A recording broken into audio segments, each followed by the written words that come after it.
Good morning and happy Tuesday. It's Jen with Polk County Public Libraries, back with another virtual alphabet story time. So this week's letter is L, and we have our early literacy worksheets available this week. So you can pick those up for the letters K and L, and we are going to read some books with the letter L in them. So I'm going to read Libby Loves Science. So Libby starts with an L and loves starts with an L. And Miss Amelia is going to read a library book for Bear. And you know that library starts with an L. And then we're going to sing Scarves on Our Laps because laps starts with an L. Enjoy!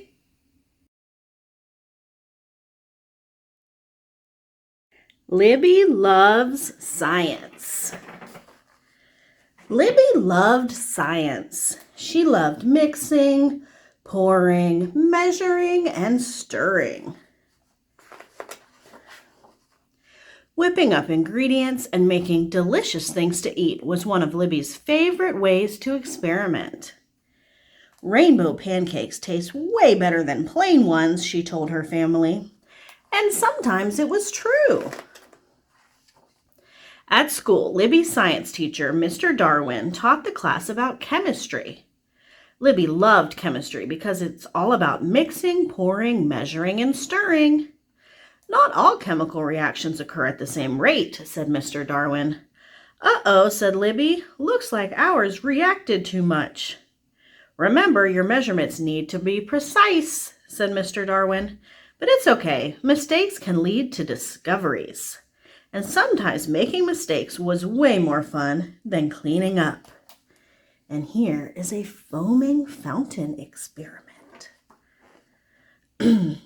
One day, Mr. Darwin made an important announcement. We are in charge of the science booth at our school's fall festival, he said. Everyone was excited. The fall festival was fun, and Libby liked the science booth the best. Yay, we will have the best booth ever, said Libby. This year, the booth that gets the most visitors and collects the most tickets wins an ice cream party, said Mr. Darwin. We need volunteers to run our booth. Libby, Finn, and Rosa jumped up from their desk. We'll do it, said Libby. Libby, Finn, and Rosa met at Libby's house after school. We absolutely need to win, said Libby. Just imagine, an ice cream party. I love ice cream, said Rosa. Competing with the bouncy house won't be easy, said Finn.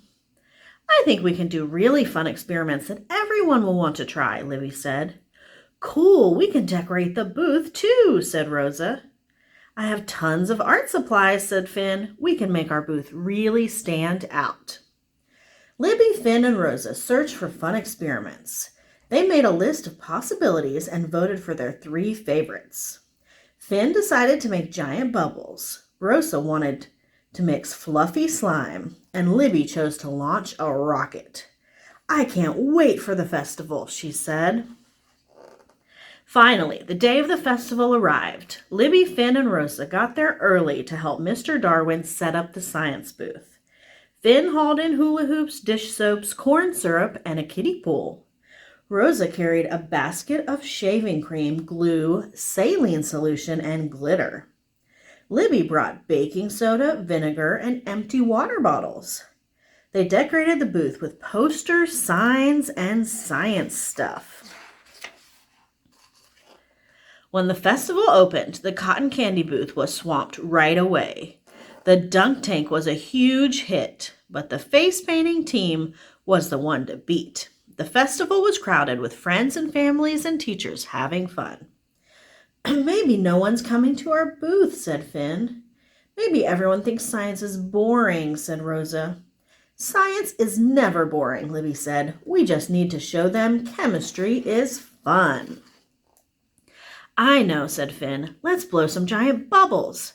The bigger the better, said Rosa. Finn filled the kiddie pool with water while Rosa mixed in the soap.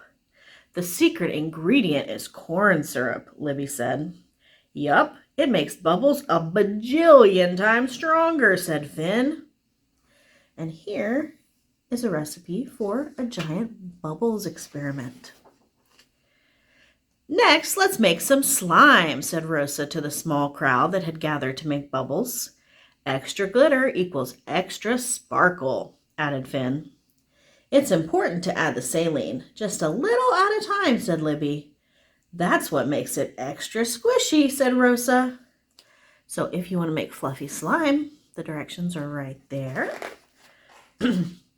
Now for the grand finale, said Rosa. Our rocket will be out of this world, said Finn. We will win for sure. If we use extra baking soda, the rocket might go even higher, said Libby. Science is a blast, said Rosa. Here is Libby's epic bottle rocket experiment. When Libby added in the baking soda, the liquid started to bubble. When the bottle filled up, the rocket zoomed high into the air. Whoosh! Unfortunately, it sprayed liquid everywhere. It sprayed all over the kids waiting in line. It sprayed way more than Libby predicted. Everyone got soaking wet and ran away. The face painting booth still has a huge line, said Finn. I don't think we have enough tickets. I'm sorry, said Libby. I thought the rocket would be awesome. At least we got a big reaction, said Rosa. The next day, Principal Neal announced the winner of the Fall Festival Booth Contest. The ice cream party goes to the Art Club, she said. Their face painting booth won by a landslide. Everyone cheered, even Libby, who felt she'd let her science class down. Mr. Darwin called Libby, Finn, and Rosa to his desk. You three did a great job on the booth, he said. But we didn't win the ice cream party, mumbled Libby. That doesn't mean we can't celebrate how hard you tried, Mr. Darwin said. Any ideas? Maybe we can have our own party, Rosa said. What kind of party? Finn asked. An ice cream party, and we can make our own ice cream. Libby jumped up. And I know exactly what we need. Libby wrote a list of ingredients on the board.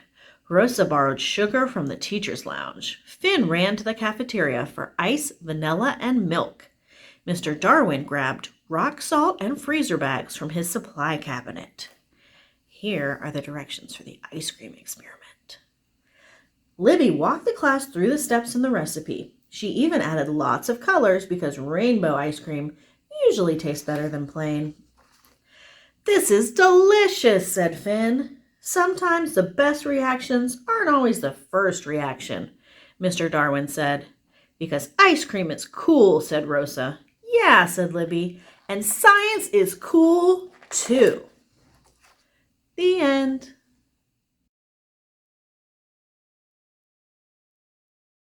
Scarves on your laps.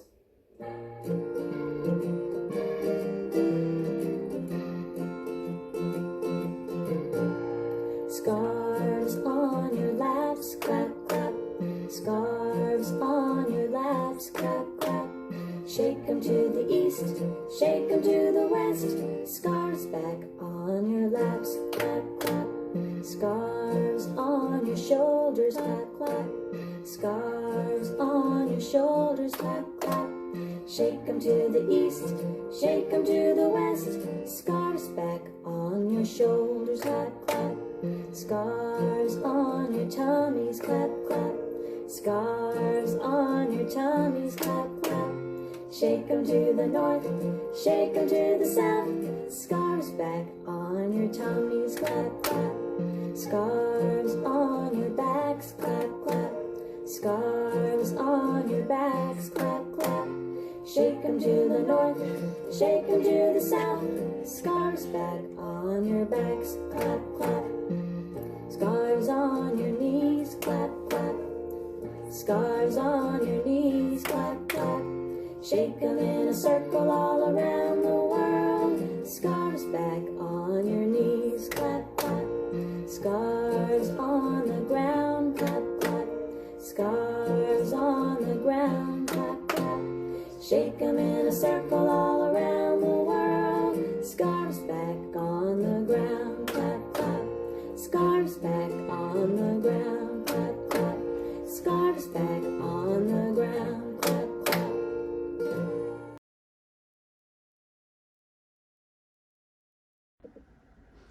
A Library Book for Bear by Bonnie Becker. Bear had never been to the library. He had 7 very nice books at home, 3 about kings and queens, 3 about honeybees, and 1 about pickles.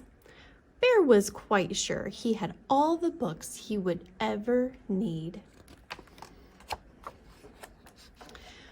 One morning, Bear heard a tap, tap, tap on his door. When he opened the door, there was Mouse, small and gray and bright-eyed. "We're off!" exclaimed Mouse with a happy wag of his whiskers. Bear frowned. He had agreed to go with Mouse to the library, but now he was quite sure it was a dreadful mistake. "Completely unnecessary," Bear announced. "I have all the books I need right here."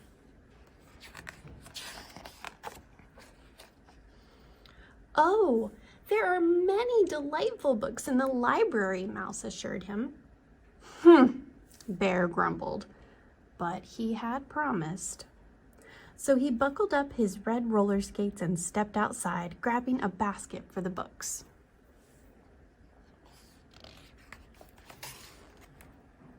Bear skated and Mouse rode in the basket to the library, the wind rippling nicely through their fur.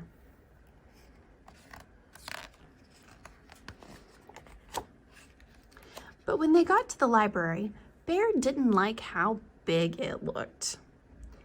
"There are far too many books in there," he protested. "Most excessive." "Oh no, it's quite exciting," Mouse said, leading Bear through the tall doors. In the library were more books than Bear had ever thought there could be. He quickly found a tucked-away corner, but even there were lots and lots of books. Terribly extravagant. Bear's voice was a little loud. "I shall find you the perfect one," Mouse said quietly in his library voice. "One about pickles," commanded Bear. After all, he only had 2 of those. But Mouse had whisked away. Mouse came back with a thick green book. Bear opened it. "Rocket ships? Ridiculous!" Bear's voice was getting louder. "A good book about pickles is all I require." "Remember, quiet in the library," murmured Mouse as he scurried off. He soon returned with a tall yellow book. "I'm not interested in wooden canoes." Bear's voice was even louder. "Quiet voices in the library," Mouse reminded him. "My voice is always quiet," Bear shouted. "I will find my own book. I can assure you that pickles are quite interesting." Mouse didn't look so sure, but Bear quickly spotted a blue book with a pickle on a spine, and Mouse sprang up to the shelf to get it for him. Inside were pictures of pickles. The pickles had little fairy wings. They were dancing with petunias. "No dancing pickles," Bear roared. "Shh," said a voice. Bear peeked around the bookshelf. There sat a librarian with a cluster of youngsters gathered around her. The librarian smiled, but a mother squirrel squished her angry finger against her lips, and an old raccoon said sternly, "Quiet in the library."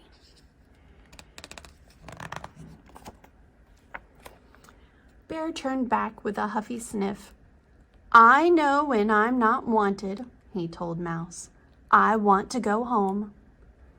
"Surely at least one book," Mouse began. But Bear cut him off. "I have all the books I need." He looked quite certain. "Then we're off," said Mouse, but his whiskers didn't wag this time. Bear stood stock still.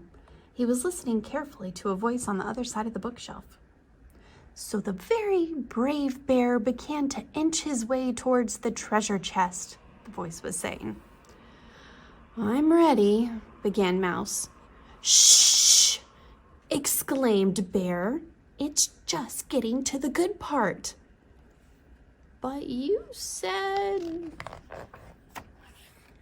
"Quiet voices in the library," Bear bellowed.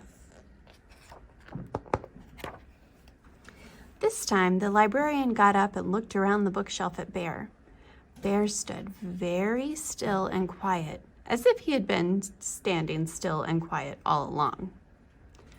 "Would you like to join Storytime?" the librarian asked. Bear glanced at Mouse. "We'd love to have you," said the librarian.